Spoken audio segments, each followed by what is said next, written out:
NHAI ने कर रखे हैं 68, प्रदेश सरकार ने कर रखी है 62। भी सोई हुई है, प्रशासन की सोया हुआ है। भ्रष्टाचार चरम सीमा पर। कुछ भी सामान्य नहीं है।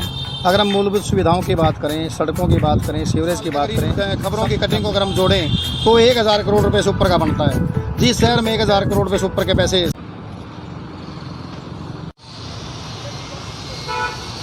आज किस विषय को लेके यहाँ पर धरना लगाया गया है?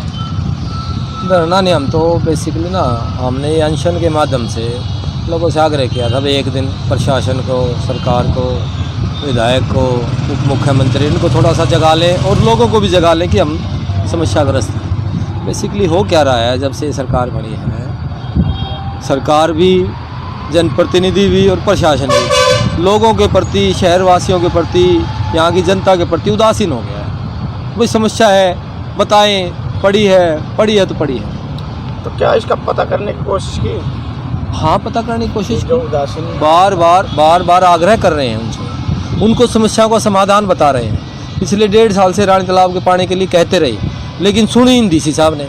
डीसी साहब ने आते ही तत्काल यहाँ मौका देखा, उन्होंने निर्देश दिए।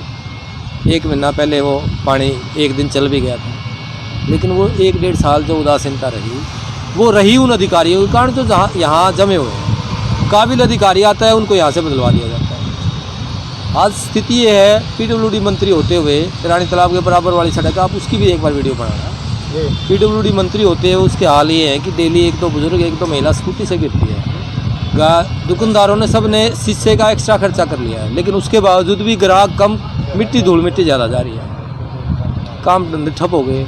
सारे लोगों को, जीत के लोगों को, तकरीबन 60% लोगों को यहाँ से रोज़ गुजरना पड़ता है। उस सड़क की तरफ किसी का ध्यान नहीं है। सफीदो रोड एक अहम सड़क है जिसके 5 करोड़ रुपए लगा के 5 साल 3 साल 3-4 साल पहले वो बनाई थी। अब उसके डिवाइडर हटा के ऐसे छोड़ दिया गया है जैसे लावारिस शहर हो। कोई बस किसी तरह से निकले, बीच में बिजली के पोल खड़े हैं, वो रात को बंद रहते हैं, यानी कि रोज़ 1-2 घटना होती भी है, वो बताता नहीं। मैं टक्कर हो गई, उठ कर चलते बने।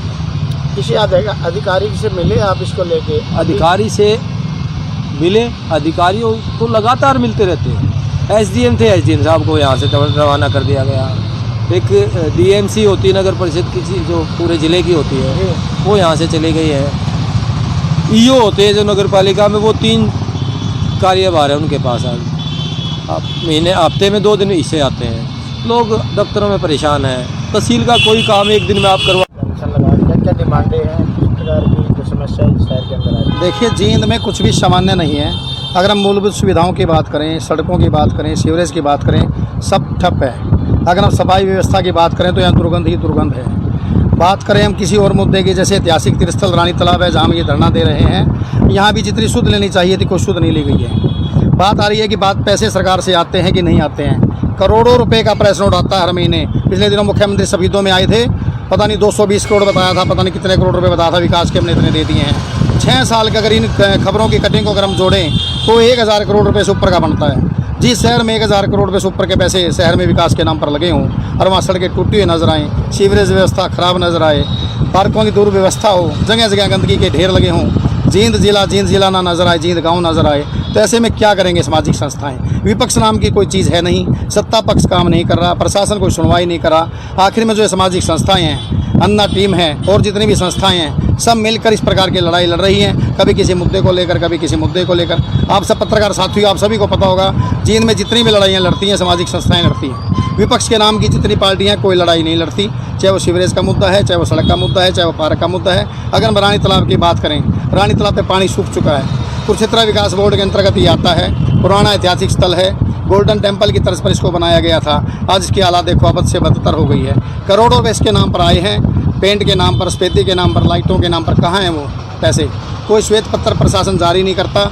इतने पैसे आए, इसके बारे में हमने कई बार डिमांड प्रशासन से की है, कभी आज तक इस प्रकार का कोई श्वेत पत्र जारी नहीं किया। जींद में सड़कों पर कितने पैसे लगे हैं, पार्कों पर कितने लगे हैं, जो 1000 करोड़ रुपया कहाँ गया? बताते हैं। पिछले 5 साल में कमेटी में जो अध्यक्ष थे, उनके नेतृत्व में 500 करोड़ रुपये से ज़्यादा आए हैं। आखिर कहाँ है वो 500 करोड़ रुपये?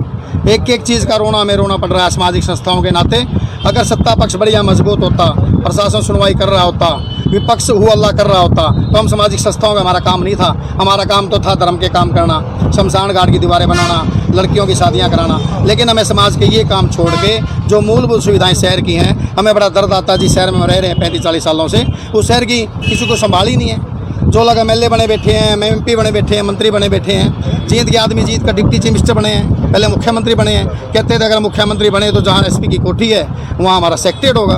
हमें तो कोई सेक्रेटेरिएट नज़र नहीं आ रहा। एयरपोर्ट बनते हैं हिसार में, जींद में अगर बात करो पासपोर्ट भी नहीं बनता। पूरी फैमिली गाड़ी किराए पर लेती है और वहाँ बुकिंग करवाती है कि 1 महीने बाद अम्बाड़ा में जाकर पासपोर्ट बनते हैं। कोई भी सुविधा तो जींद में नहीं है। इस सभी का रोना हम रो रहे हैं, चाहे इसमें सुनील वशिष्ठ जी हैं, चाहे महावीर कंप्यूटर जी हैं, चाहे सावर गर्ग जी हैं। जींद की जितनी दर्जनों संस्थाएं, चाहे हम जींद विकास संगठन से जुड़े हुए हैं, मैं उसका अध्यक्ष हूँ राजकुमार गोयल, जितनी संस्थाएं हैं हमारे सामाजिक तौर पर सब एक दूसरे से जुड़कर इन मुद्दों की लड़ाई लड़ रहे हैं। एक एक करके अनेकों मुद्दे ऐसे हैं जो इन संस्थाओं ने उठाए हैं। और मैं तो दावा करता हूँ आज तक जितने भी मुद्दे उठाए हैं संस्थाओं ने उठाए हैं, कोई विपक्ष ने उठाए नहीं और सत्ता पक्ष ने काम किया नहीं। हज़ारों की संख्या में मछलियाँ मरी पड़ी, काफ़ी बदबू फैल चुकी है और आता शहर देश की बदबू से परेशान है। देखिए जींद का जो रानी तालाब है, कभी आपने गोल्डन टेम्पल देखा होगा, बिल्कुल उसकी तर्ज पर बनाया गया है। अगर उसकी तर्ज पर बनाने के बाद अगर इसको विकसित किया होता तो जिस प्रकार गोल्डन टेम्पल में लोग जाकर दर्शन करते हैं, उसी प्रकार मेरा ये मानना है सिख धर्म के अलावा अन्य धर्मों के